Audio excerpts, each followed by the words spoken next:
Fall Start, a college football podcast for everyone and everyone else. I'm John Buhler, staff writer at fansided.com. I'm joined today by an extra special guest co-host, the Penguin of Troy herself, Alicia de Artola Castillo. While she may not have thoughts about Chimp Crazy, she definitely has thoughts about the USC Trojans, possibly the LA Chargers, and definitely college football. Alicia, welcome to the program. I'm so glad to be here. We're fighting through, and we're ready to talk the best sport in the world. So let's get Yes, it. we're all fighting through something of stomach bugs, being perpetually tired. I mean, that's what it's like covering the best sport in the world. We've made it through a month of the season thus far. It's been crazy. It has. September always goes by in a flash. It feels like it's been a year and also a day. And we've got to appreciate every bit of college football left, because now I'm looking at it, it's like, oh, we only have 3 more months of college football, and that's sad. But It really is. Yeah. We made it through a birthday month in the Bueller household. So yeah, I yeah. had a birthday, my mom had a birthday, my dad had a birthday, the dog had a birthday, and this is false start. And you had a birthday too. Yeah. I did. Yeah, good old September babies. We're ruling the world. Yes, just the Virgo power is tremendously strong on this. Doc, I didn't know that Leor Lampert was Virgo too. That comes as Yeah, a shock. I didn't realize the amount of Virgo slash September that was going on the fansided.com team. But now that we know that, like, we can really hype it up. I know baseball season's almost over. I know it's over for you as an Angels fan. I'm a Braves fan, so this is up. It's getting there. Got to deal with the Mets tomorrow and then the Royals. Yeah, I don't want to do that anymore. That is my probably my smartest thing that I've ever done, is to end up rooting for a baseball team that doesn't give me stress in September and October, because I'm stressed enough in September and October. I do that in basketball with the Hawks. That's how that works. Although occasionally they're good, but Yeah. yes, we fall started a little bit, and our first and 15 for today on Monday, September 23rd, is we're going to read from Ward Manuel's manual. We're going to react to the latest AP Top 25, kind of some of our thoughts. Who's too high, who's too low. Great prompt, by the way. I think it's been doing gangbusters on .com. I love writing it. Splendid work. Thank you. I stress over writing those kinds of things.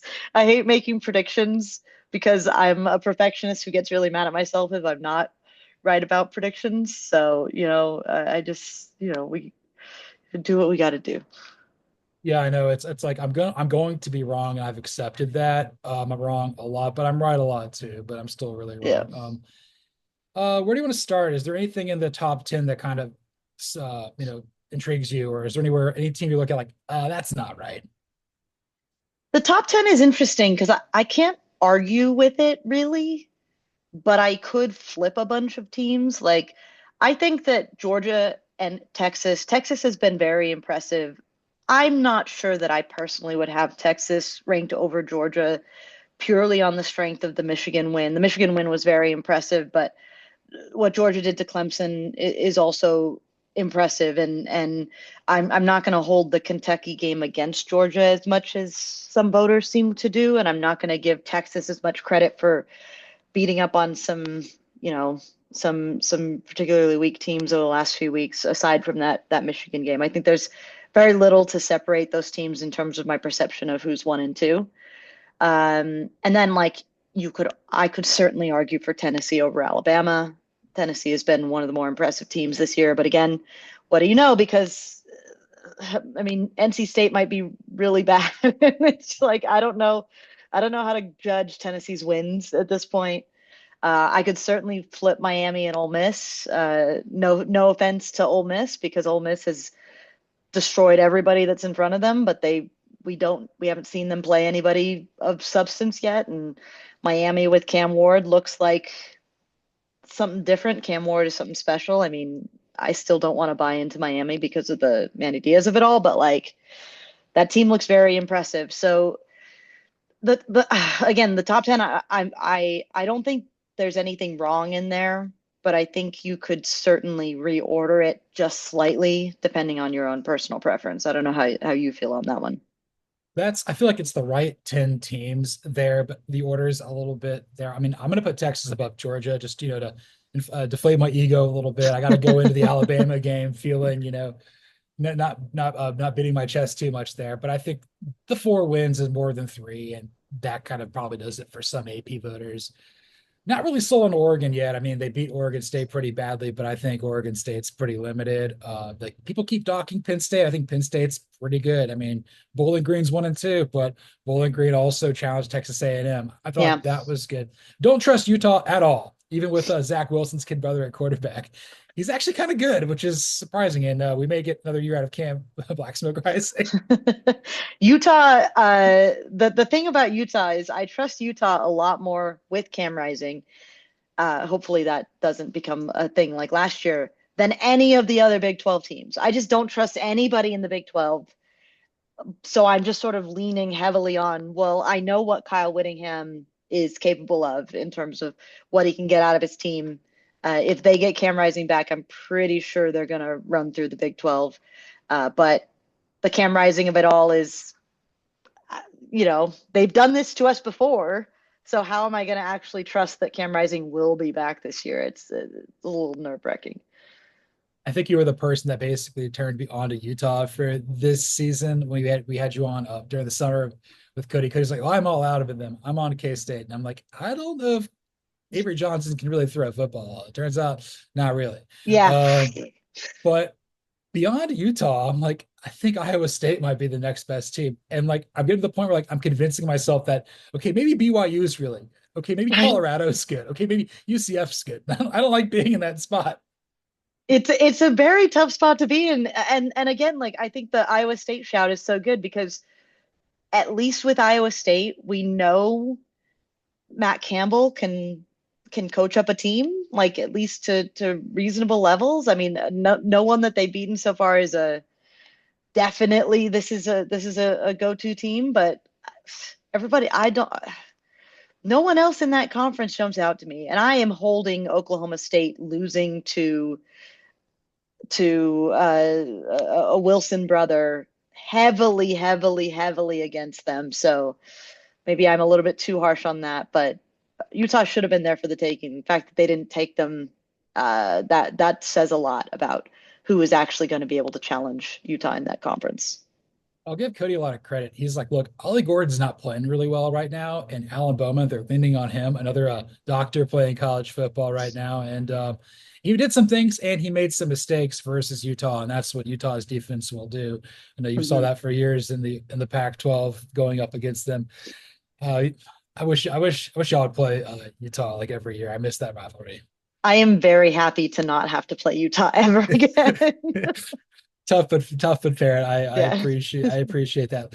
Let's move on to the next group of teams, 11 through 15. Your teams in there. We got Mizzou at 11, Michigan 10, USC 13, LSU 14, Louisville 15.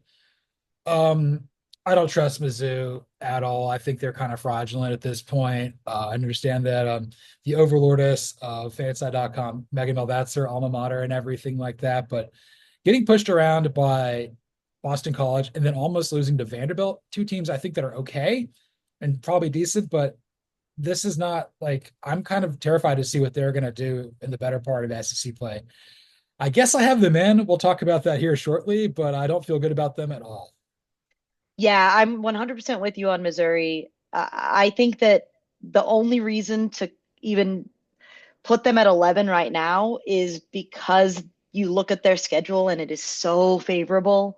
But now, after seeing them play for 4 weeks, I look at that schedule and as easy or manageable as it looks, if you can get taken to overtime by Vandy, you can stumble in one of those sort of quote unquote easier SEC games. And the SEC, that you can't overlook teams like Texas A&M. You can't even overlook somebody like Oklahoma when they have a defense that's pretty competitive. So Missouri, they're gonna be there, Yeah. but that's circumstance more than anything. Yeah. Looking around this, we'll get to the two that we really need to talk about here in a second. I don't really trust LSU. They can't tackle at all. Brian Kelly's like screaming himself, Tom Coughlin purple every single week on the sidelines. It's I watched that. Louisville might be sneaky good, but again, they haven't really played anybody. I'm still looking to see who the next best team in the ACC is beyond Miami. Could it be Louisville? Could it be Duke? Could it be Clemson? I don't really know at this point. It might be Louisville because Jeff Brom's a great coach, and we've seen it completely fall off there at Purdue under Ryan Walters, unfortunately. Yeah, Louisville, it's just going to be so telling what they do against Notre Dame this week. Um, I, I, I'm not, yeah, I'm definitely not going in on them for ACC contention when Miami's there, and even Clemson, having to go to Clemson. I know that like it's really fun to bag on Clemson, and I'm actually going to talk about this a little bit later, for a reason, but like as annoying as Davos Swinney is, he's still a very good coach who's probably going to get that team to 10 wins. So Louisville, I'm just less certain on. If they beat Notre Dame, I will be much more bullish. I'm just not convinced that they're going to beat Notre Dame, and I think Notre Dame is a weirdly beatable team. So yeah, again, fair placement considering they're undefeated. They could certainly argue that they should be higher than a team like LSU, considering that LSU looks like any gains they had defensively were marginal this year, and that's a tough spot for Blake Blake Baker, yeah. Blank Blake Baker. You can't have the first name last name can't be that similar. My brain doesn't wrap around it. Wants it to be both. But maybe he gets LSU's defense. Maybe he just needs time. As a USC fan, I think I'm in this weird unrealistic state of euphoria because Danton Lynn has come into USC's defense and turned them around so quickly that I need to remind myself with LSU that most of the time it takes time for a defensive coordinator to really put their stamp on the team, and you can hope for LSU's defense to get better as the year goes on. But then they lose Harold Perkins to a season-ending injury, Yeah. and it's like, okay, well, even if they get better, they've just lost, their most talented player on defense, arguably, and you're not going to really favor them in SEC play. So with a defense at least like that, I like Garrett Nussmeier a lot. I've been very impressed with him, but for whatever reason, that offense is not even like considering how the level of play they're getting out of their quarterback. I don't understand why they're not getting more in total out of their offense. So Louisville's not a team that I'm necessarily uh, sorry, LSU and Louisville are not teams that I expect to rise any higher than these sort of middle, mid-teen kind of teams.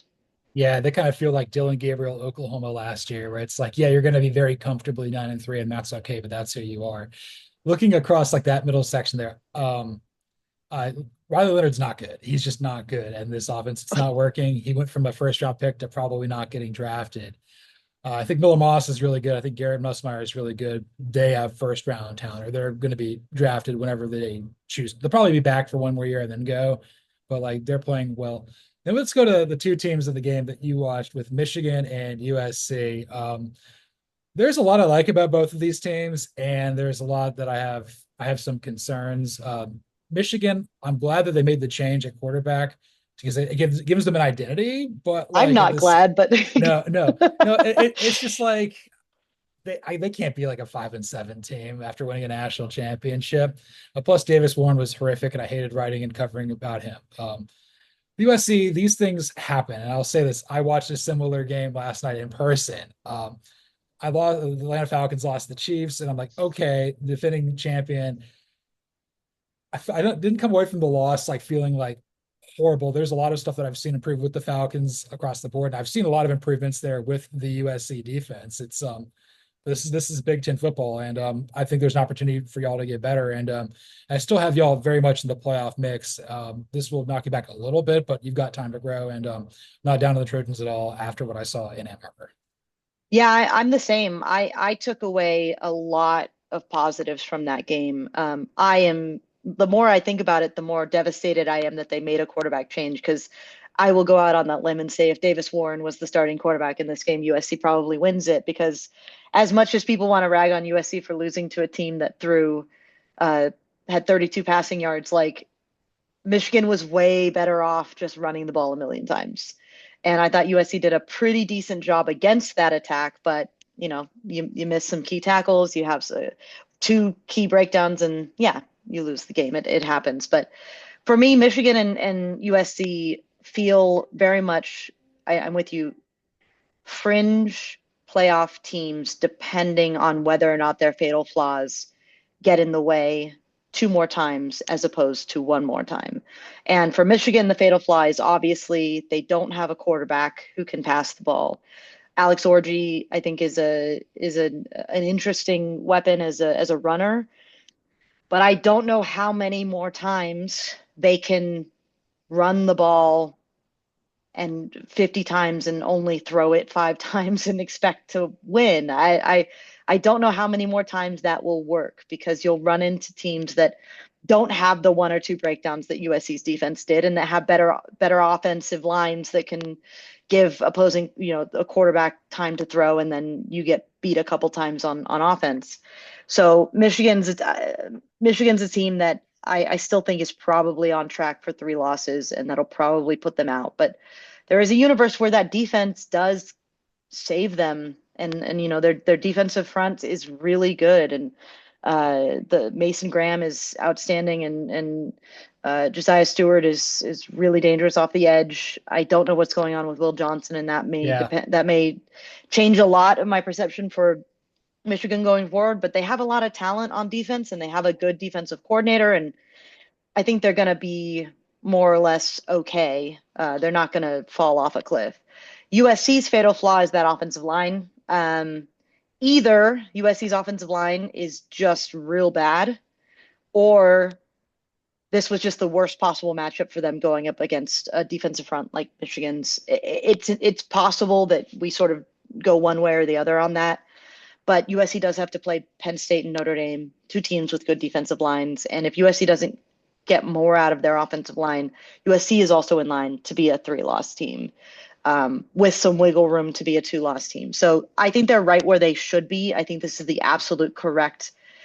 You give Michigan a lot of credit for they have one loss to the number one team in the country, and they proved that they're not going to fall off a cliff by beating USC. USC, you don't dock them too much for losing a game in the big house by 3 points. It was just one of those. And intriguing teams, but I think in the end, this game probably proved for both of them that they have a ceiling, and their ceiling is probably on the back end of the playoff field and very unlikely to win a game. Well, at least you're in the mix. You're right there with it. I will say with Michigan, it's like they become Iowa or the Mike Vrabel, Derrick Henry, Ryan Tannehill Titans, and what happens with that is you end up getting fired because you can't contain with the Patrick Mahomes of the world. But yes, it's an adjustment period there. Again, this is one of the beautiful parts of the expanded playoff is you can lose. I don't think Georgia's going to go undefeated this year. Their schedule's brutal. Their You got to schedule's play. awful. You got to play Alabama, Texas. You got to play Tennessee. You got to play Ole Miss. That's yeah.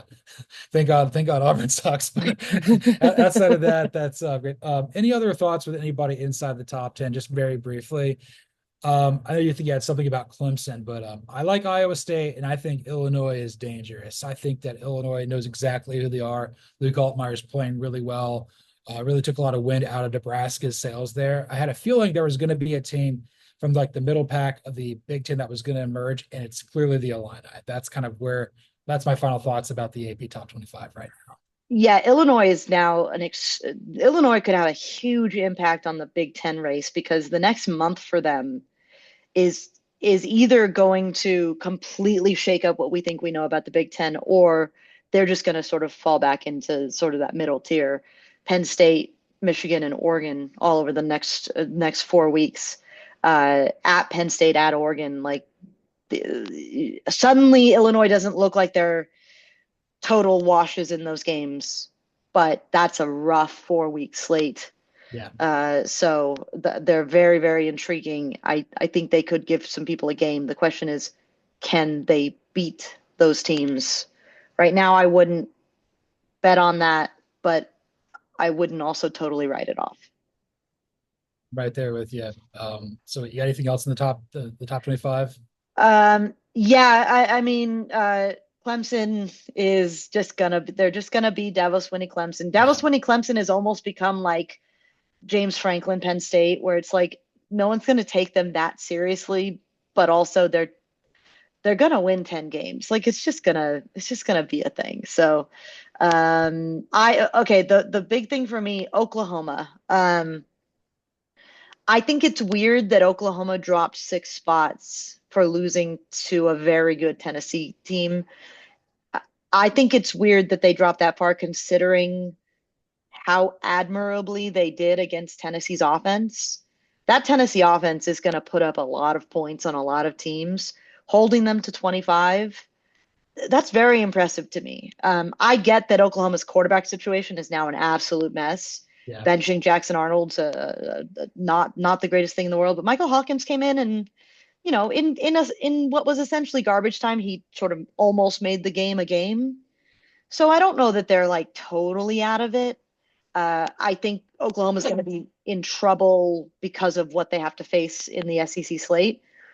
But considering the challenge here, like I thought they put up more of a fight than I expected them to against Tennessee. So I did think that was maybe a little bit harsh to drop them that far. I've got some thoughts about that later. It's like I was impressed with how well Tennessee played early. I did not like how they closed. I thought Jackson Arnold it's over. Like it's not happening. He's gonna have to transfer. This is bad. Michael Hawkins, which is I have to focus on this because I had a guy I grew up with who I went to elementary school with a very similar name. So I have to like be very careful not to say it. Plus he kind of looks like him a little bit too. That's the new one in my brain. Like Connor Wegman, like I'm never gonna spell either of his names correctly. It's never happening. Marcel Reed's good though. Maybe he should just be the Aggie starter. Yeah. Just one L. Because with Connor Wegman, there'd be multiple there. But then I guess, I think I kind of feel the same sort of way. Like Oklahoma got probably dinged a little bit too much, but I had them going like 8-4. Initially, I had them going 6-6. I didn't think they were that good, but they put up a fight there. They've got a lot to work on, but they got a lot to be proud of. But with them playoffs, you kidding me? We're going to move on to we're going to move on to our projected 12-team fields after week 4, plus our first 4 out. So really excited to see where your head's at with this because I kind of know where Cody feels, but we'll do like our 4 Power 4 champions, and then we'll go with group of 5 at 12, and then go 5 through 11. So I'll let you start. Who do you have as your number 1 seed right now? Against my better judgment, I'm still going with Georgia as the SEC champion. It's so hard to figure Georgia because their schedule is so hard. They can't possibly make it through that schedule totally unscathed, but I still trust Kirby Smart and Georgia more than I trust pretty much everybody else in the SEC. So I'm going with Georgia. That's fair. I did move the dogs back. I have Texas at 1 because I wanted to get their egos going really good. Prior to them joining the SEC, I only hated 2 things in the world: oppressive dictators and being added on Slack. Now I hate oppressive dictators being added on Slack. Wine, cheese, and Texas. So it's just, but I feel that like they've been really dominant across the board. Yes, the level of competition outside of Michigan has not been good. Won't really be tested this week versus Mississippi State. But again, you see what happens in Red River. You see what happens in Georgia. Texas was a lock to make the playoff right now. I feel pretty comfortable that they're going to be 1 or 5 in pretty much every machination of this. So let me guess, who do you have winning the Big Ten at 2?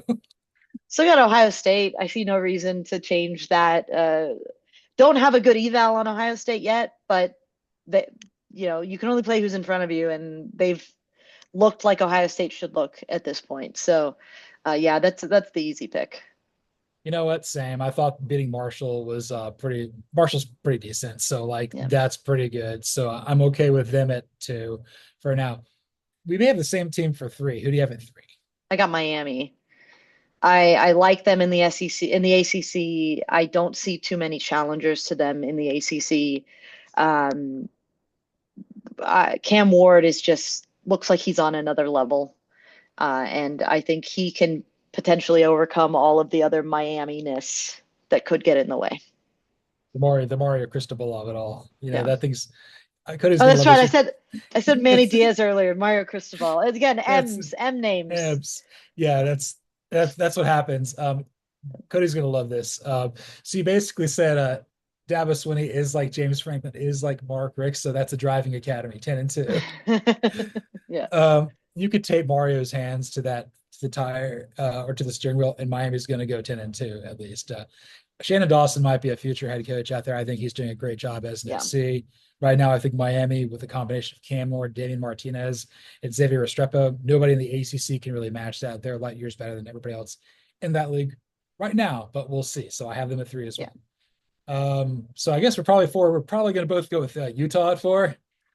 Who in the Big 12 is challenging them? I'm sorry, they're winning games with Isaac Wilson behind center, and I mean he's better than Bryson Barnes last year, but yeah, I just don't see any challengers to Utah. You know what, Sam? I thought it was going to be Oklahoma State. I was really high in K-State, but I think the first couple of non-conference games there with the Wildcats, like Avery Johnson's not ready yet. You can never trust Oklahoma State because of the Mike Gundy Gators hunting rabbits game. It was UCF last year. We don't know when it's coming. I thought But Utah it's was coming. better. It's coming. They're Yeah. going to lose to they lose like Baylor or something stupid. That's just happening. It could be Iowa State, but again, the Big 12's in complete flux and disarray. I have no idea what's going to happen. I cannot wait to see some team get the 4 seed out of that league, because that's what it's going to be. Yeah. Yeah, that's gonna be everybody else in the remaining 12 is gonna be looking at that 4 seed thinking like, I really need to get into that fifth spot. I really need to get into that fifth spot because Yes. Moving down the bracket a little bit at 12, who is winning the group of 5, which I would assume you have at 12? I got Boise State at this point. Yeah, they have a loss on the schedule, but that was a quite impressive loss unless Oregon doesn't get their crap together this season. I think Boise State's an easy pick there. I wanted to put them, but I'm still rolling with the UNLV Rebels. I want to get Barry Odom a better job. I feel like they're going to basically meet in the Mountain West Championship, and from there we'll see what happens. If Boise Yeah. State goes out there and just crushes people in Mountain West play, I may move them back in there. But like right now, I feel very confident that that league is going to be the one that gets the team into the playoff out of the group of 5. Yeah. Yeah. I think that's probably the right assessment there. I think so. And I think our 5s are flipped. I think you probably have, or actually, who do you have at 5? Yeah, I got Texas. Yeah, our fives are flipped because basically you just have to choose one of those teams, and one's going to be 1 and one's going to be 5. I think Texas could very easily win well, not easily, but could be the pick there for the SEC. But we haven't seen them in SEC play yet, and if we're going to knock Georgia for that Kentucky performance, like at least that's an SEC game on the road. We haven't seen what Texas looks like in an SEC game on the road. And again, I'm going to give Texas a lot of credit for beating a Michigan team, a Michigan defense that I think is very good. But that Michigan team was also even more flawed than they are now, having decided that they're just going to be a service academy who runs the ball every play. And Texas still needs to prove to me in SEC play that they can withstand the rigors of week after week after week having to deal with that. So I'm still just I'm banking on Georgia because Georgia's proven it before. I think eventually Georgia will overtake Texas, but right now, like I got to put Texas 1, got to put them on their high horse when there's September national championship. It's going to be great. They could slaughter Georgia in October. That's totally within the realm of possibility. My concern with Texas is Quinn Ewers going to stay healthy? I don't think so. I think he's Sam Bradford, unfortunately. Uh, He could be and Matthew Stafford, but he's Sam Bradford. yeah, yeah. And Arch Manning is really fun, but I think he proved against Mhm. Louisiana Monroe that he's still a redshirt freshman who doesn't have a Yes. lot of experience, who will make freshman mistakes. And that's the kind of thing that when you're playing the Arkansas or Kentuckies of the world, you can slip up there. So For sure. Yes. Don't really have much about Georgia at 5 for me. I feel like I'll probably talk more about them on Thursday. All I know is playing Lexington tonight is really hard. And that place is haunted. That place is spooky. I've been there and I'm like, oh, this is different. Something happened here. I don't know what did, but it's post Mark Stoops always gets up for that game. Apparently he and Kirby are really close, which I Oh, don't know. I thought they hated each other. frenemies. You know what? You know Yeah, what? I get it. That's totally fine. But yeah. who do you have at 6? I got Alabama. I, I like Kalen DeBoer a lot. I think Kalen DeBoer is a really good head coach, and I think he's going to have Alabama in that mix. But basically, from 6 to 9, I could take those 4 teams that I have and throw them into the air, and they could land, and I could envision that being the case. So sure, I'm giving Kalen DeBoer the nod with Alabama at number 6. Think there's a decent chance we may have the same teams at 6 to 9, but in a different order. At 6, I've got Ole Miss. I feel that the Rebels offense has just been stellar the entire time. You've got Wake Forest on quit watch there. They might be the worst team in the Power Four. That's getting really bad really quickly there in Winston-Salem. My brother-in-law doesn't care. That's his alma mater. Yeah. So I think Ole Miss, just Lane Kiffin's on a mission this year. I think he's finding a nuisance of maturity. I think it's kind of been in the wake of the passing of his father. He's ready to go. People are trying to say, like, oh, you're going to take over Florida. I'm like, I wouldn't leave Florida for this. You can win a national title on this, but this is the year they got to do it because Jackson Dart's going to run out of eligibility. Walter Nolan's gone. Maybe Yuli Bentley's gone too. And at that point, like, you're going to have to reset. Like, I think next year, Georgia and Ole Miss are going to pull back just given the changes that are going to potentially happen. And that's okay. You owe it to yourself to go all for it, but like maybe next year, maybe it's not there. So yeah, I've got Ole Miss there at 6. Yeah, that's totally, again, yes, you are correct that that is one of the teams in those 4 teams. And I think you're right that Ole Miss is looking very strong this year. But again, it's so hard to get a gauge because the level of competition thus far has not really challenged Ole Miss, and we're going to see what they look like when they get challenged. For sure. Who do you have at 7? I got Tennessee. I debated having Tennessee ahead of Alabama because, again, Tennessee has just looked really impressive, and they've turned everybody into cannon fodder. And again, NC State might just be bad, but I think NC State's better than Wake Forest, so I'll give them some of that credit. I think Nico Iamaleava is a really, really stellar talent, and Josh Heupel looks like he has. For the first time, it looks like Tennessee has the right combination of that really high powered offense that we come to expect, and also a defense that can get stops and that can provide sort of an equal bearing of the weight of a season. So I think Tennessee's in a really good spot. I've got Tennessee coming up a little bit later. I've got some thoughts about them, but I really think very highly of them. At 7, I've got Alabama. I really Yeah. think that like the coaching changes, Kalen DeBoer, the offense seems to work. They've kind of been up and down. South Florida is just kind of a menace for people. I really hated the fact that Tyler Van Dyke shredded his knee like in his first drive versus Wisconsin. Not really sure if that's going to work out there for Luke Fickell and Phil Longo there in Madison. I don't think that that's going to take, unfortunately. Been down in Wisconsin ever since the hire. I thought it was not good at all. Yeah. But Alabama, I'm giving them enough respect. We got to go to their place. Damani Jackson's a friend of the podcast, adjacent Yeah. For the Arizona State podcast, not a friend. Yeah, we'll talk a little more about that off the air and everything like that. But yeah, I think Alabama's starting to kind of figure it out. My concern with them is I think they've got too many cooks in the kitchen. They've got like 4 cook coordinators, and then it's at some point I'm like, is Nick Sheridan really going to like light up the scoreboard in SEC play consistently? I'm not so sure. I'm trusting mostly Maurice Linguist and Kane Womack on defense. Jamarcus Shepard's in an elevated role, but if Kalen DeBoer leaves being a stereotype to become an offensive-minded head coach, that's going to be to Alabama's detriment. That will cost them probably twice this year. I still know when those games are going to happen. Yeah, I think you're spot on there.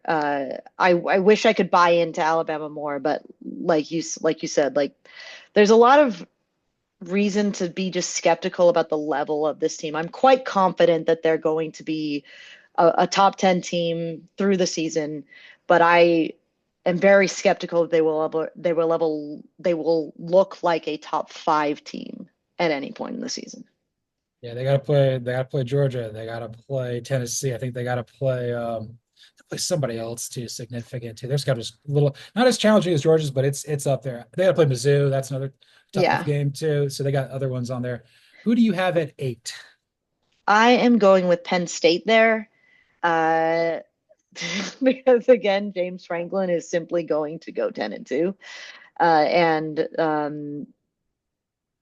I am more certain that Penn State will be that team with Drew Aller at quarterback and that defense. Like I think Penn State is a perfectly fine team that doesn't necessarily, you know, get you super excited, but I think their quarterback situation is probably as good as it's been in many years, and so that probably gives me more of a reason to favor them up there in that top 10, opposed to like to another Big Ten team like Georgia, who or like not Georgia, like Oregon, who I I don't know why they've looked the way that they've looked early this season, and it makes me nervous for Oregon going into Big Ten play. But for Penn State, I just know that Penn State will be number 9 or number 8.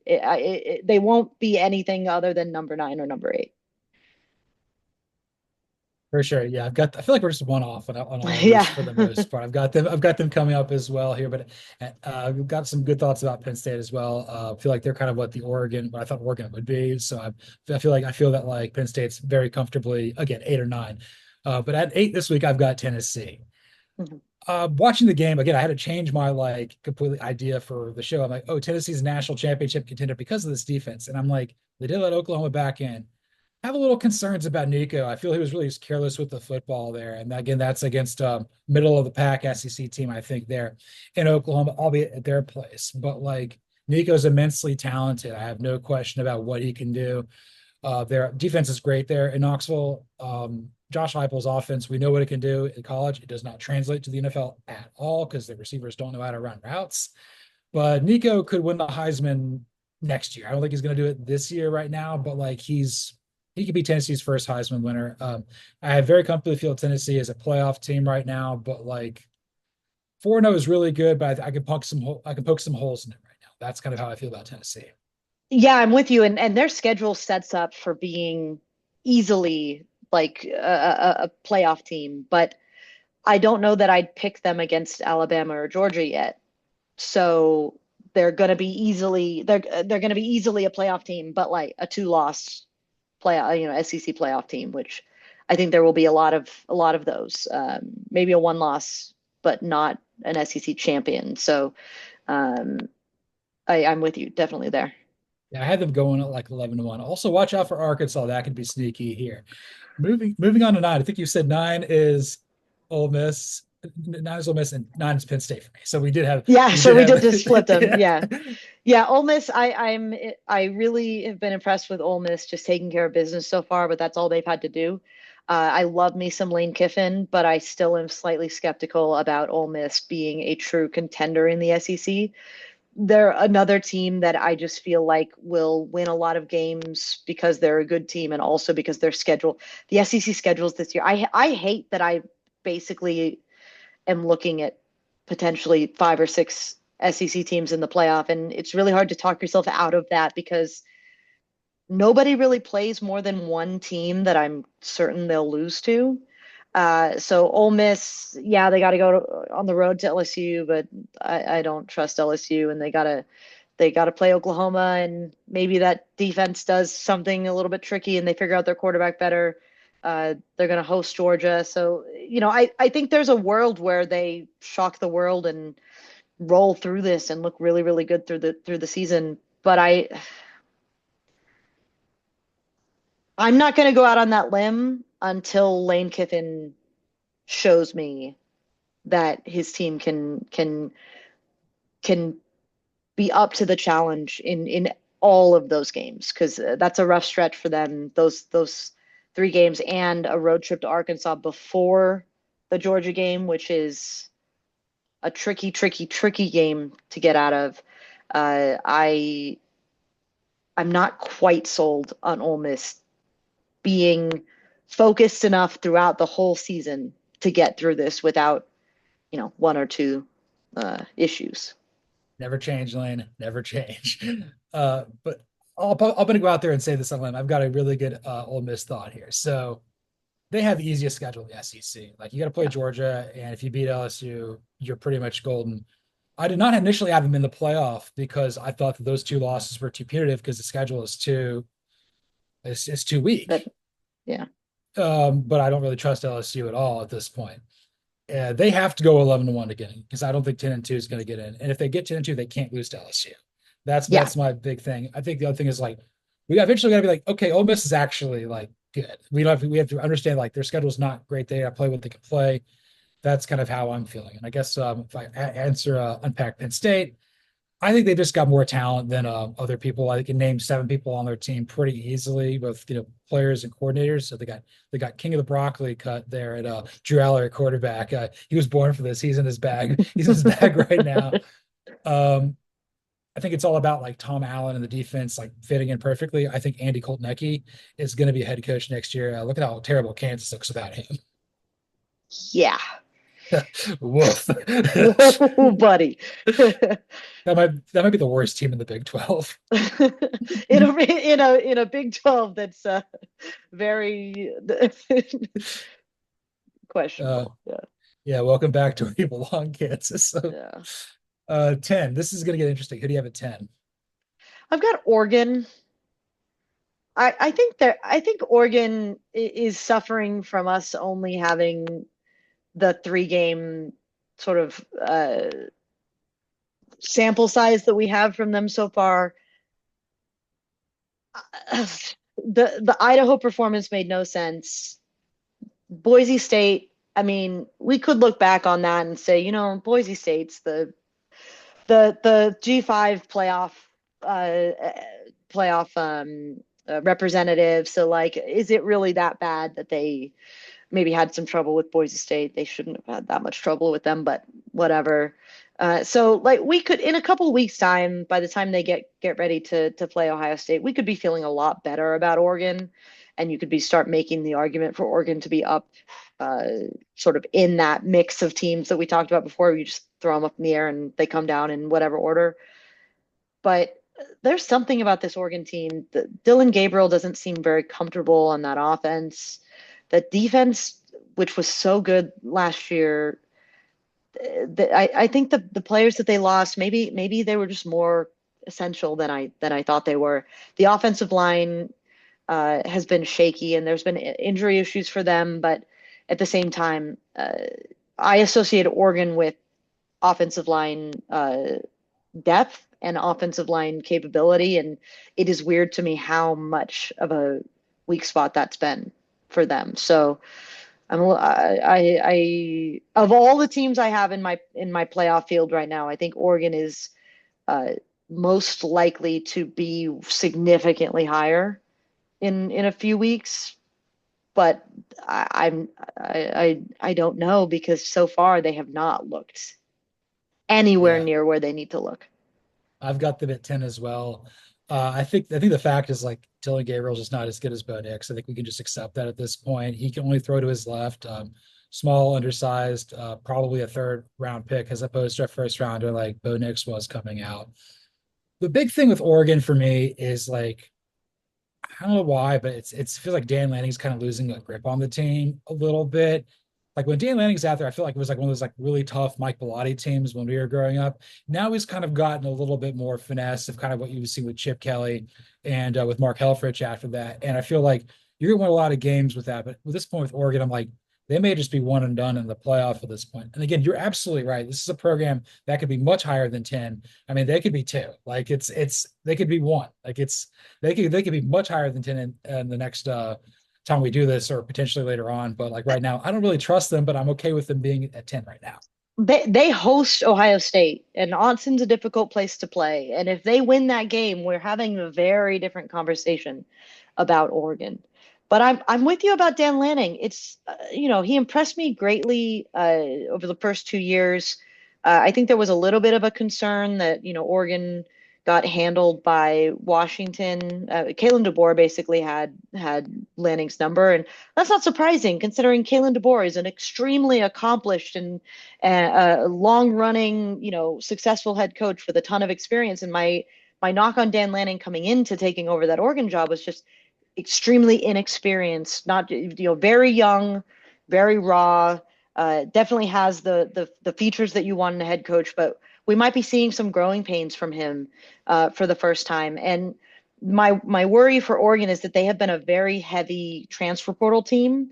And I can tell you from the USC perspective, like transfer portal heavy teams can work really, really well, and you can suddenly be amazing. But if you miss on a few of those portal guys that you thought were going to fit your team and your locker room, and it's kind of like vibes. Like you can sort of mess up the chemistry of your team by bringing in too many transfers. And I wonder if maybe that's also playing a factor. Is a lot of sort of new faces in there, and you don't always know how those new faces are going to gel, and that can, unsettle some things. So you're saying that Oregon has that Evan Stewart, Texas A&M stank on them, basically. I mean, sometimes teams come from other teams and they bring a virus. I mean, I know all about viruses being spread this weekend. Sometimes that kind of, you can't get that stink off of you. Yes, and I feel whoever we have at number 11's got is dealing with something right now too. Who's your last team in, Alicia? And this is where I think I am going out on a limb, but I have Clemson. Oh, snap. Yeah. Yes. So here's my reasoning.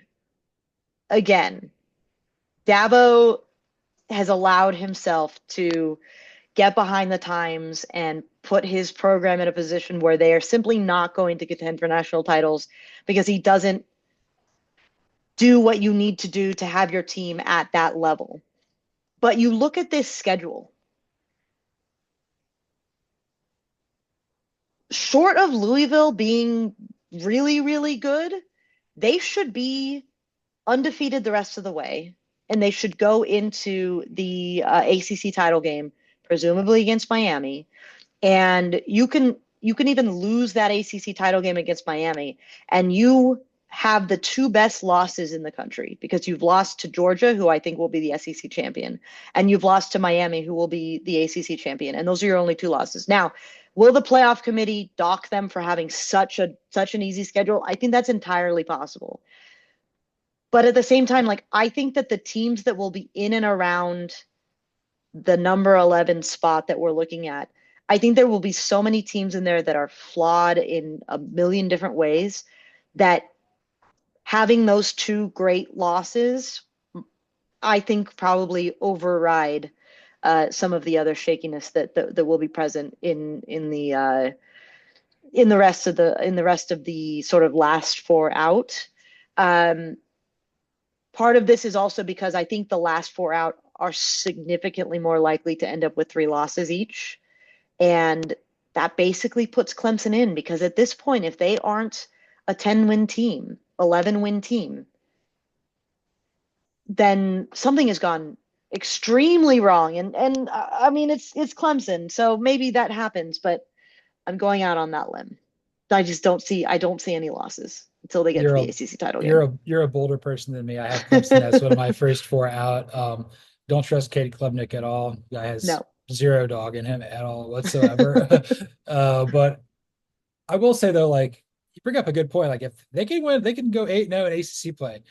Heck, they could lose to South Carolina, still get to Charlotte and beat Miami and get in. Like, it's very possible. And I mean, I'm not ruling out a potential loss in Palmetto Bowl at all. But my last team in this, Missouri, I don't even like putting them there. I kind of feel that, like, they're well coached, they play good defense, and they know how to win tight games. My problem with them is their offense is like Brady Cook in a pinch, throw it to Luther Burden, and that's it.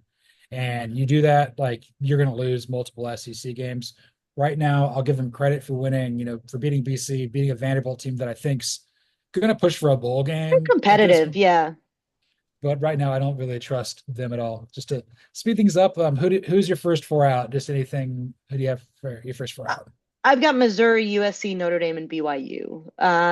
Missouri for all the reasons we've talked about. They have a manageable slate in the SEC, but I'm not sure I trust them to get through it now. USC, again, if the offensive line gets fixed, I think USC is definitely a team that we can start talking about for number 10, 11 or 10. But until I see the offensive line prove that that was more about Michigan than it was USC, I think that USC is probably up for probably a loss to Penn State or one of the or Notre Dame or one of those teams. Notre Dame. Riley Leonard has not been the quarterback that I thought he might be able to be at Notre Dame. But I also think that like this is a Notre Dame thing consistently. Like Sam Hartman was a worse quarterback when he went to Notre Dame. They have an offense problem, like offensive coordinator problem. They need to start getting serious about who they hire, I think. But at the same time, like Notre Dame should still get through their schedule pretty capably. Even so, they have a good defense. And then BYU, BYU looks good. I mean, am I bought in? Maybe not, but hey, that they were very impressive against Kansas State. Circumstance kind of turned that game on its head, so it's hard to know how much of that was them and how much of that was momentum. But it'll be a tough team to beat at home. Well coached, it feels like. Yeah. Yeah. I had Kalani Sitake on the hot seat. I had BYU going 4-8, and I guess they got to lose their final 8 games. Yeah. But so don't have them quite listed yet. Don't have Notre Dame quite listed yet, but I kind of right there with you. My first 4 are out are Michigan, USC, Clemson, and Iowa State. So we're kind of pulling from the same sort of things. Michigan has like the big win over USC right now. We'll see what happens. They could completely fall out of it very quickly. Still like USC as a playoff team going forward. I feel like just they got to work their way back in there, but I think the schedule works for them. Really like that with Clemson. They're very navigable schedule. The Georgia loss is going to look better by the day, and I like Iowa State a lot. And Rocco Becht, hey Rocco. Yeah, I found out that's a name, like not a nickname. Like that's some people like just name Rocco. some It's people do. crazy. Yeah, Rocco. Yes. Yeah, I mean, what people choose names crazy. But yeah, I was definitely considering Iowa State and Michigan. My problem, like Michigan, they have to play Oregon and Ohio State. And I just think those are 2 automatic losses. And then do they beat Illinois on the road? Like, it gets a little tricky for Michigan schedule wise, not necessarily quality wise. And Iowa State, I don't know. I don't know. Yeah. I don't know. No, Yeah. just because they won Cyhawk does not mean they have Big Ten energy coursing Yeah. through their veins. And we have a little bit of that now. Move on to our next topic. Just a few other thoughts if you have about Michigan or USC or just the league at large. This is your floor. Let it out, and I'll just react to that. And then we'll go to my conference after this. Great. So I thought there was a very good chance this year that the Big Ten and the SEC were sort of parallel with each other in that there were going to be a bunch of really good competitive teams that were sort of going to be more balanced in the playoff field. And what I think we've seen through the first 4 weeks is that the SEC, the upper echelon of the SEC is just it feels like they have taken that step forward, where the upper echelon of the Big Ten, it feels like I just have more questions about all of them. I thought I could rely on Oregon to just be one of those definitely in, and now I'm not sure about them. Ohio State, I think they're definitely going to be up there, but we don't even know that much. We know way more about Georgia and Texas than we do about Ohio State at this point. Again, USC and Michigan, I think these are good teams. I think these are quality competitive teams, but are they comparable at this point to Ole Miss or Tennessee, who are objectively the way we have them sort of ranked in that like could be 4th or 5th in the SEC? Like, I think the Big Ten is a step below the SEC in terms of what we've seen from them so far, and I think that's maybe my biggest surprise. But yeah, Big Ten. So Big Ten energy. I thought Iowa losing to Ohio State is devastating for the Big Ten, to be honest, because Iowa could have been one of those teams with some slight offensive improvement, and they just haven't been that team yet. So, the Big Ten is still a really, really good conference, still really competitive, but it doesn't feel like they're up for the challenge with the SEC this year in terms of really warranting to take 1 or 2 of those automatic SEC bids in the playoff away. You bring up a great point there. I kind of feel like I don't think the SEC is going to get 6 teams in. I just don't think that that's going to happen. It's probably going to be I close. hate to imagine it, but it should be five, and I feel like the Big Ten's going to get three, maybe four, and we'll really see if the ACC could get two in there. I don't think the Big 12 gets more than one. But you bring up a good point. It's like, the upper part of the SEC is separated. I'll give Big Ten credit. The upper middle of the Big Ten's really good, so it's a Yeah. lot better than I anticipated. I knew that, like, I didn't trust Iowa, didn't trust Wisconsin very much. I kind of thought Illinois could be sneaky good, and I called this. I said Indiana's going to be definitely, maybe might be good.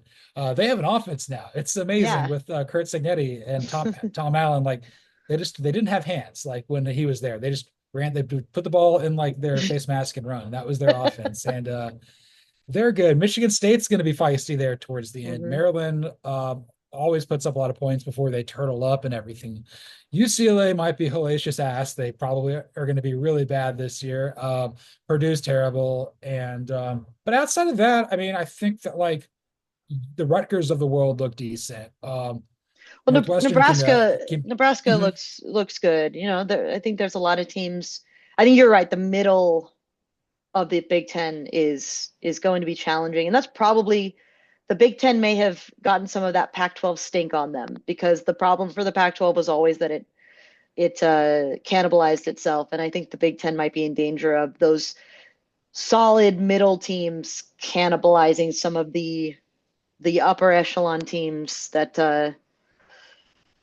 can't necessarily afford to have a couple losses. When I was going into this with conference realignment, it's always like, for every like one that makes it and works, there's another one that doesn't. Yeah. You can always have a good idea, but you never really know. Like right now, I kind of feel like USC and Oregon are in a far better position than UCLA and Washington. Washington. With UCLA, I'm like, just be Wisconsin, just do that, just just do that version, and that'll work for you. I don't know what Washington's identity is under Jed Fish. I thought he was going to go to Florida to replace Billy Napier, but I don't think he's even a candidate at this point. They're like, nah, I don't think you're good. Let's just go get drink. Let's hire a drink instead. Washington's just in a really, really tough spot because they literally had to replace their entire two deep on both sides. And I think expectations for Washington should be very neutral for the first year with Jed Fish. I don't think you can really ask a lot from a team that is completely rebuilt like that.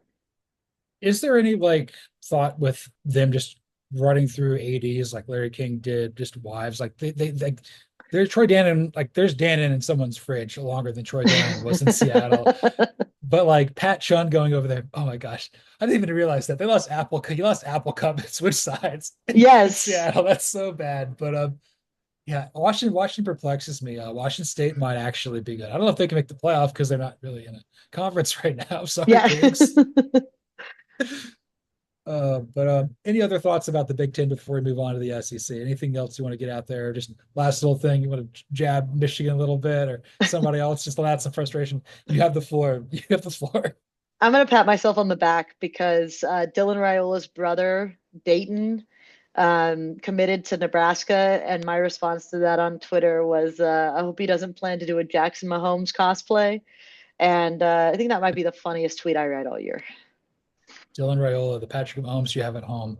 I'm never gonna forgive him for playing at Buford up on like Lake Lanier. Like, who was that for? Like, you try to get KJ Bolden to flip to Georgia, and then as soon as you decommitted, he went to Georgia. He's like, maybe he just hated him. I mean, I don't know. There's Just something for, weird. I mean, you follow recruiting pretty closely. Buford High School out there at Buford, Georgia is different. Like, that's a honey hole for people that want to get players out of state because apparently their coach hates Kirby Smart or some variation of that. It's really weird. Like, that's There's the one always place. that kind of weird high school politic. Like the USC supposedly has that with Mater Dei. Uh, and I always laugh at that. It's like low key, I kind of believe it, but also like there's no way that's true. No, no, I don't know if that's true, but it don't mean enough. Moving on to the SEC a little bit. There's a few more thoughts about Oklahoma and Tennessee, and then Bo Wallace. Let's just start there. That was wild. I saw that on the desk yesterday morning and Sunday. I'm like, I have to write about this. Like, he paid for that really big check on Twitter to write like a story and just completely eviscerated Hugh Freeze for no reason. He said he wouldn't let his son play for Hugh Freeze. Like and then he dropped, of course, the little nugget of like, I have a story to tell, but I'm not going to tell it. It's like, bro, don't say it then. Um, but yeah, claiming Hugh Freeze is all about like me. How many times he says I in his press conferences? All like it's just like Jesus, this was an ethering. We've known that Hugh Freeze isn't necessarily the most upstanding guy though, so like I don't know that this is the most like if you told me that a coach was about to get lambasted on social media by a former player, like Hugh Freeze would have been in my playoff field for who that might be, but still like damn. Yeah, like I kid you not, like every so often I think about what happened to Bo Wallace. He was good there. Then I realized they were just shooting him up with a bunch of horse tranquilizers, just like it's varsity blues, so he can play. And Yeah. I know Hugh Freeze is a terrible person. There's really no questions about that. I mean, there's records of burner phones, and also Ross Bjork. He's had some stories about where he's been ADs at Ole Miss A&M and Ohio State. So that Mm, guy's been everywhere. But I guess Hugh Freeze like throwing Peyton Thorne and Hank Brown under the bus this soon. It's like Auburn's going to turn on you. That's the most divisive like fan base in the country. It's the best. yeah. It's the worst program you can win a national title at. Your two biggest rivals are Alabama and Georgia, and your third's LSU, and they're all laughing at you right now. When they hired Hugh Freeze, I'm like, oh, this is gonna, make up the difference. And right now with him, it's like the only team in the SEC I think is worse than him is Mississippi State, and they're terrible.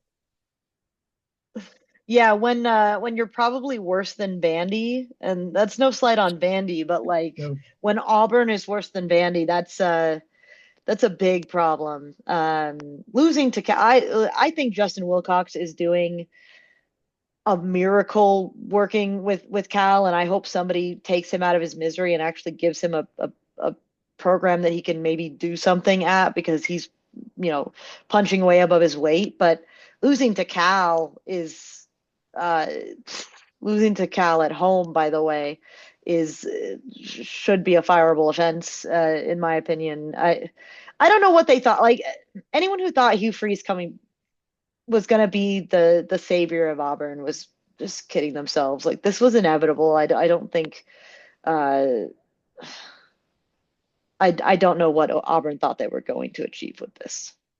like I said, they wanted to hire somebody that would instill fear in Kirby Smart, Nick Saban, and Brian Kelly, and we thought it did it, but it was just boo. Yeah. It, I will say though, if he fails at Auburn, he's never coaching the Power Four again. He'll go back to like Liberty once Jamie Chadwell's coaching in like North Carolina or something. Yeah.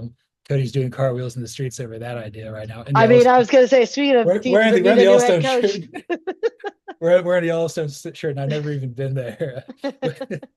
Your dad goes elk hunting, you come back with a couple of shirts, and then he's.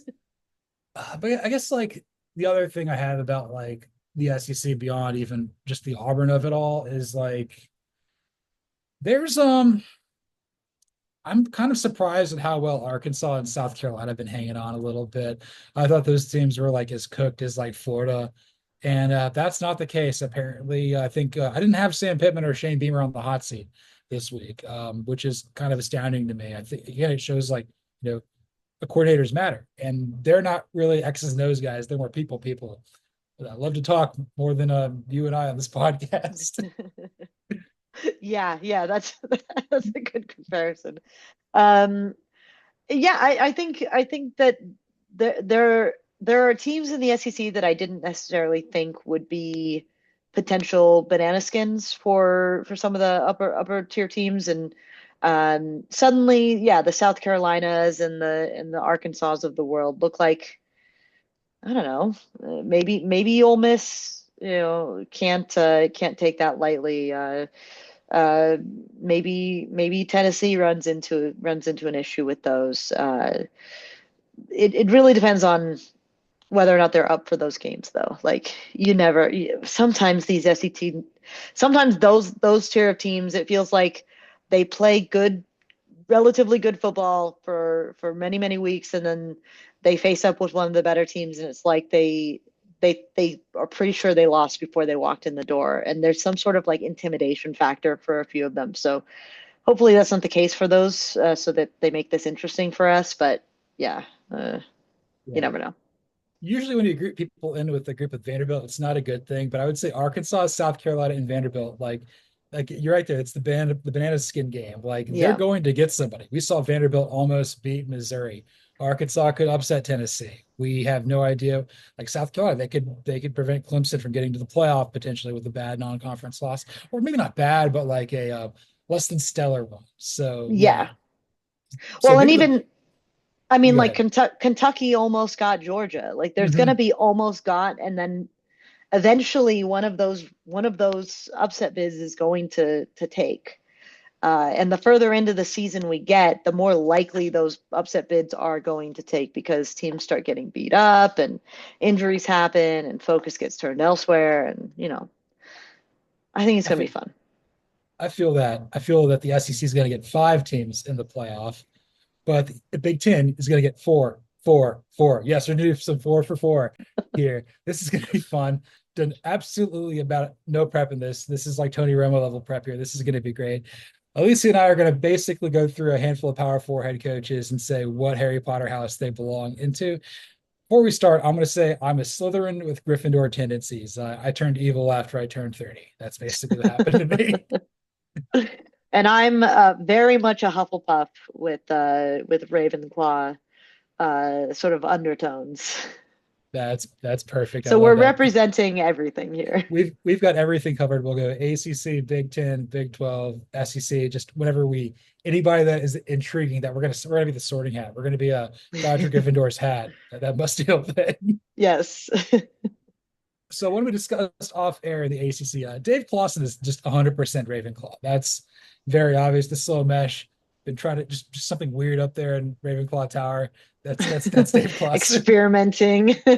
Yeah. All right, Yeah. let's see Oh, what else so we got. we're doing the ACC, we're thinking about ACC coaches right now, or just Just anybody? yeah, just let's just do ACC coaches, and then whenever we're done with, we don't have to do them all. Just whatever one's like, okay, that's a funny one. We'll go to the Big Ten, Big 12, SEC. Okay, I have a question about where you think Dabo Swinney is That is the because toughest one ever. I think I think he's Ron Weasley. I think he's a cross between Hufflepuff and Gryffindor. I feel that he's kind of probably Gryffindor, I would say. Cedric Diggory kind of a vibe. That's kind of what I'm getting from him.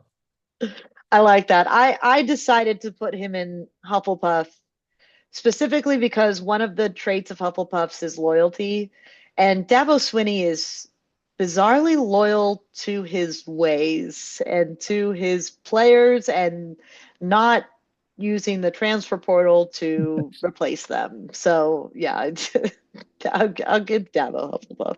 I I'm good with that. I think Rhett Lashley's a snake. I think he's a Slytherin. I think he's way too I loyal to like Gus that. Malzahn. That's pretty good. Mac Brown's definitely Gryffindor, 100%. Yes, yes. Okay. Anybody else that would Who be else is really in the ACC? uh okay, Brent Key. What's Brent Key at Georgia Tech? Oh God, what is Brent Key? He's probably me. He's probably a Gryffindor snake. I would probably go Gryffindor with him. I feel that he's too proud or whatever it is. A little cocky and arrogant. A little bit, yeah, yeah, and that can get him into trouble. Um, I'll take Gryffindor. Feel that. What Mike Norvell? Okay. Mike Norvell. I think he's a snake. I think he honestly he aligned with Todd Graham, and that guy's an evil professor. I was I was leaning Slytherin as well, but I was trying to sort of like some of these like for instance, I put Dan Lanning as a Gryffindor, but I couldn't tell you why. I just immediately I just imagine him in the Gryffindor robes, so there's no good reason for it. At least intellectually from my perspective. I feel like Mike Norvell was very much my brain screaming Slytherin, Slytherin. But why? I don't know. It just feels like it. I know. I'm just trying to go through like, just the vibes. Fran Vibes, Brown's all Hufflepuff. vibes. He's Hufflepuff. He's Fran, oh yeah. DJing. Yeah, he's DJing there. You can't be named Fran, by the way, without being a Hufflepuff. You could be from Camden, New Jersey, but if you're Fred, you're still Hufflepuff. Yeah. Growing up the name named Francis in Camden, that's got to be tough. But this is Yeah. funny too. Yeah. Um, Manny Diaz, I feels very Gryffindor. Yeah, I threw in some names just so that I wouldn't be completely blanking on anybody, and Manny Diaz I have as a Gryffindor as well. He's and that definitely gets him into trouble. Like he's a little too brave sometimes. Roy Taylor, because he's at Stanford, he's in Ravenclaw. I feel like that's feel Yes. what's Justin Wilcox? What do you think he is? He is he's either a Gryffindor or a Slytherin.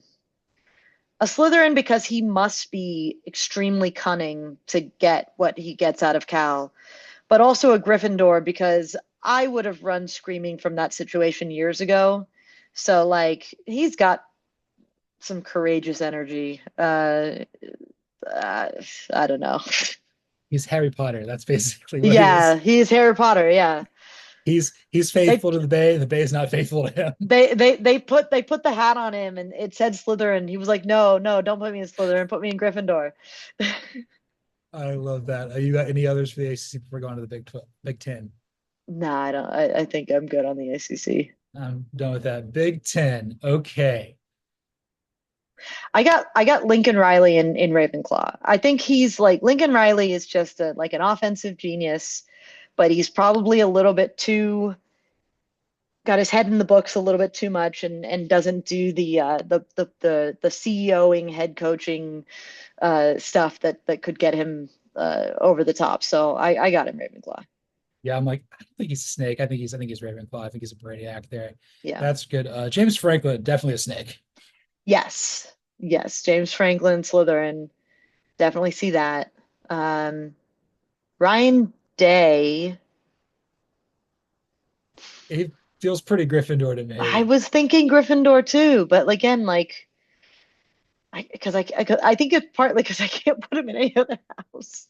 I almost put him in Hufflepuff, but that's where I would put Matt Rule. I think Matt Rule's Hufflepuff. Yeah, I like that. I like that. Good one, Matt Uh, Rule. Greg Schiano is Slytherin because he's Rutgers. Yeah, Yeah, he's seen some things, unfortunately. he has, and he's come out the other side with a perspective on the world. What's Brett Bielema? Oh, um, Gryffindor, me like Gryffindor. Yeah, I That think might so be by too. default, but that was my first thought. I can't put him in Hufflepuff. He's too big. He's too To big. wait, no, no, no, no, no. I think Kirk Ferentz is Ravenclaw. I think he's just Yes, really stubborn, won't leave the tower. yes, 100%. Um, I'm gonna put Deshaun Foster in Gryffindor just because, like, he gives me that vibe. He's Um, he's Neville Longbottom. yes, yeah, yeah. Poor Neville. Or Neville. I think who else in the Big Ten needs something. Dan Lanning, we said is Oh, Gryffindor. yeah, Jonathan Smith. I'd go Slytherin. Yeah, Um, it's pretty cunning. turned his back on Um, his alma mater too. I mean that too. Yeah, yeah. Jed Fish.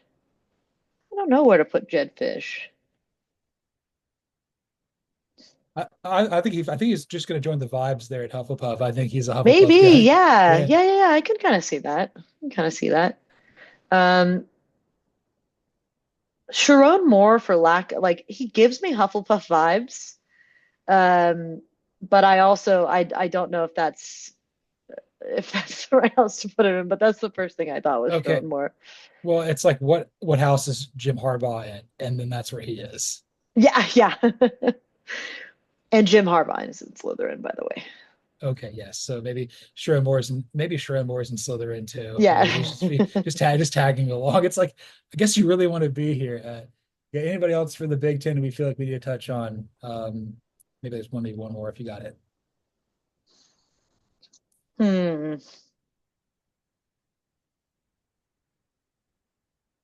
Really, Uh, really great for the program. That's all right. I can't think of anything. Nah. Okay, we'll do just because we paused too long. Let's put Mike Locksley in the house. Which one's he in? Mike Locksley. Oh.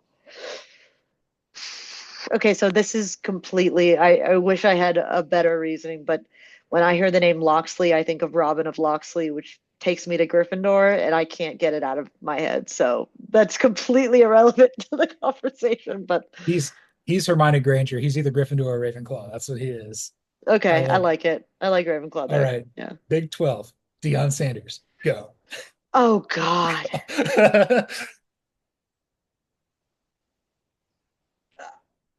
Oh.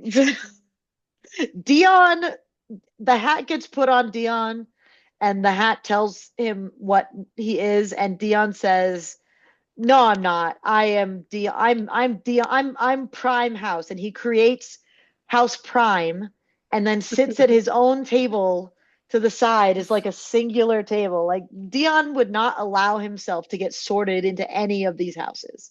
He doesn't go to Hogwarts. There He you doesn't go. go to Hogwarts. He just says, "No, I'm done. I'm good. I'm chill."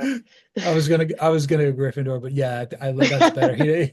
He doesn't need to be there. Yeah. Um, Kenny Dillingham, that's Gryffindor, or very, very loyal. Kyle Scott Sat Whittingham's probably Gryffindor as well. yes, Slytherin, Satterfield, yes. Satterfield Slytherin. Yes. Mike Um, Gundy. Gundy, Hufflepuff, he doesn't care. Hufflepuff. uh, Kalani, um, Kalani Sitake, I feel Ravenclaw with him very strongly. yeah, yeah, okay. I'm with that. I'm with that. Gus, Mm. Is he Slytherin? you know what? Sure, let's put him in Slytherin I have because no idea. yeah, because we put Rhett Lashley in Slytherin, so he's got to be We there did. too. We did. Yes. Um, Neil Brown, that feels very Oh, Hufflepuff to me. yeah, yeah. Neil Brown can go in Hufflepuff Uh, vibes. Chris Kleiman, feeling Ravenclaw with him. That was my first thought. Ravenclaw for Chris Kleiman. Uh, let's see who else would be good. Big 12, Matt Campbell. Matt Campbell is is he just Gryffindor? I think I feel like he's maybe like a Gryffindor with like maybe some like underlying Hufflepuff. I feel like he's got underlying everything. I think that's why I'm struggling here. I feel he's Gryffindor. He pulls a sword out of the hat immediately. Yeah. Let's see if I got. Let's see if I got one more Big 12 that we got to do. Let's go Big 12. Lance Leipold. Let's finish with Lance Leipold with there. Lance Leipold.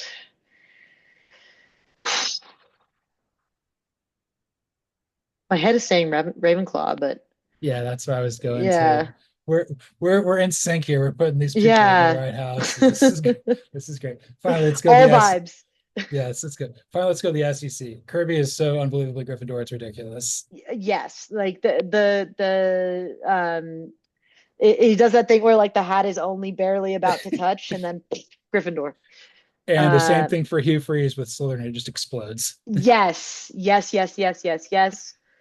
Absolutely.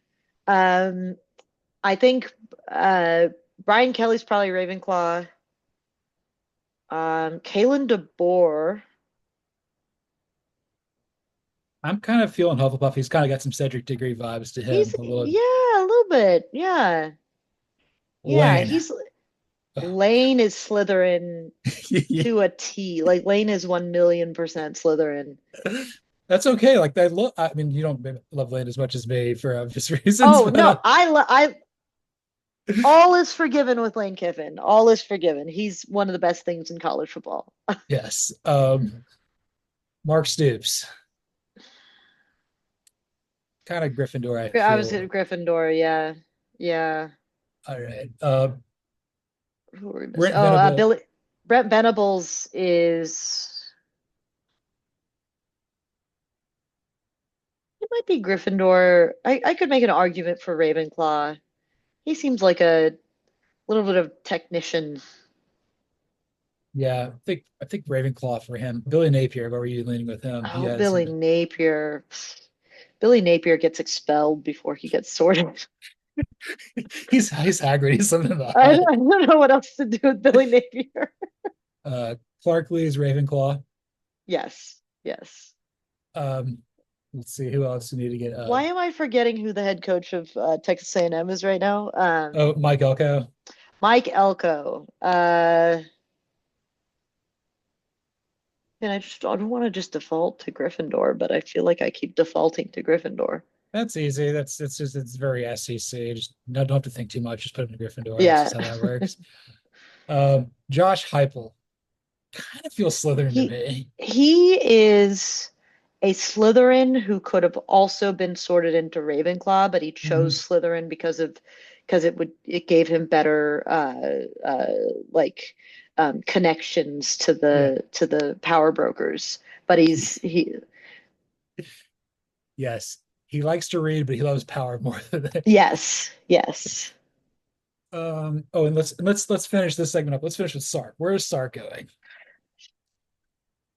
Sark is a Ravenclaw who wishes he was a Gryffindor.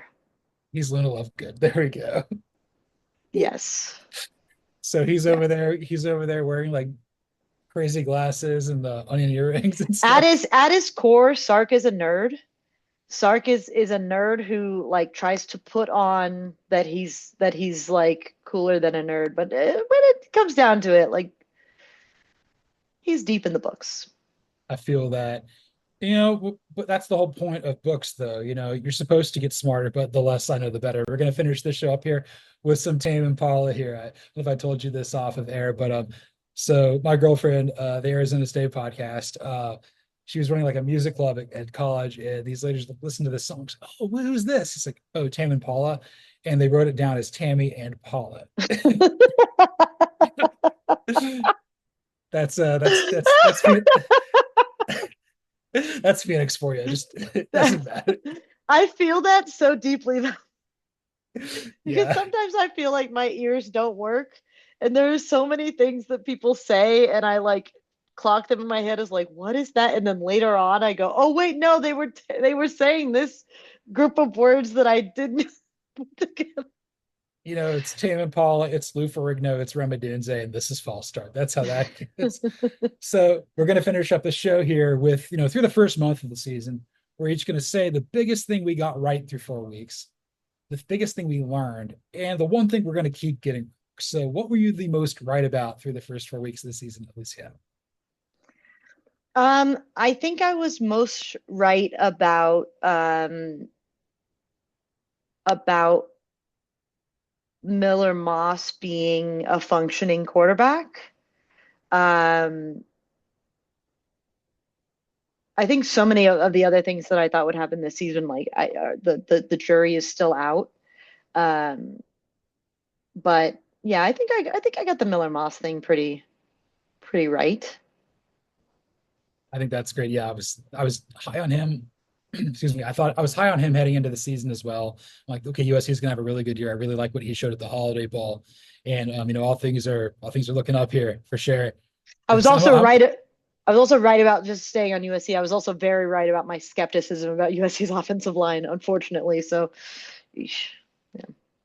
I feel that I was the most right about Miami. I read that article. I think there was something out there. I think it was either Bruce Feldman or Kevin Clark, both Miami alums, were saying like, I think this year could be special. And when they were both like, they're both like Bruce Feldman's kind of like removed from it, and obviously Kevin Clark mostly covers NFL. Now with ESPN Omaha Productions and everything like that. But like, yeah, we're all in on this team. I looked at this and I'm like, you know what? I think they've got enough talent there. I feel really confident about how I felt about Miami this year. So I'm good with that. That was a good pull. Yes. It's gonna backfire me next time I do this for sure. But that's how that's good. So what's the biggest lesson you've learned through the first 4 weeks of the season? It might be that like Cam Ward is even better than I thought he was, and that Miami is a legitimate contender so long as he stays healthy and that team stays sort of mentally mentally tight and doesn't get wrapped up in the Mario Cristobal, uh, whatever it is that he does to teams. That was I didn't see that coming. I felt pretty safe being skeptical of Miami for many years because that's been the safe bet. But we definitely have learned that Miami is the team to beat in the ACC. I think that's totally fair. A lot of people learn stuff from Miami, and I learned that Tennessee has a defense. That has come as a complete shock to me. I kind of feel like they're just going to win with like a bunch of just pop gun offenses. Go very Big 12 bad on us all the time, and a very popular phrase that you've coined, and I love it so much. I'm surprised that Tennessee looks that good defensively. I think they're kind of back. So that's kind of been my biggest thing with the balls. Yeah, that was another surprise. Like I don't know. I certainly wasn't expecting Tennessee to have a defense. I certainly was not. I I wasn't don't think expecting USC to have a defense either. So like defenses rise up. I'm like James Pierce Jr. is good, but I guess Josh Heupel's even surprised that he has defense. So that's Yeah. great. And finally, what's the one thing you're going to keep getting wrong? You just know it's just like in the bottom of your heart, like I'm going to get this wrong until the day I die. Well, I'm going to talk myself into picking USC to beat Penn State and USC to beat Notre Dame, but we don't need to make this all about USC, all about USC.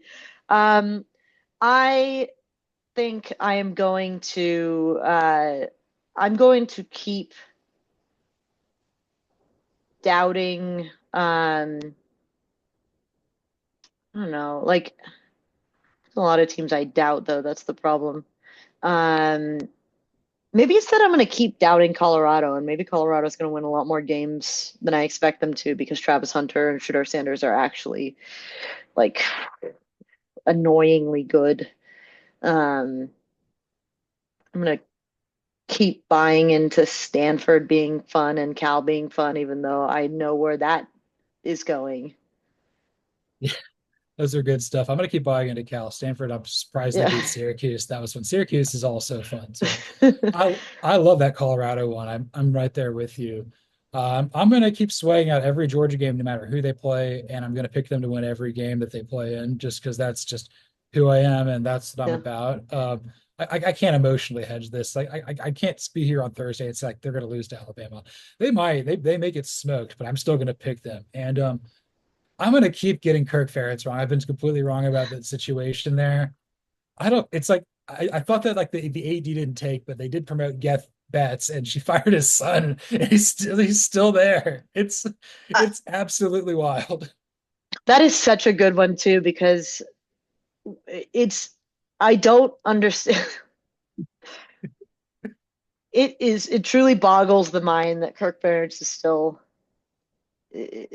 there, and I think he's going to be there forever. I think he's got like what 6 more years of $6 million, and he's just going to keep collecting them checks. It's going to be like what like the end of it was with like as bad with Joe Papa, like Bobby Bowden out there. It's like what's he Yeah, actually yeah. doing? It's I gonna be mean, we're kind of getting there with Mac Brown there too, and oh, yeah.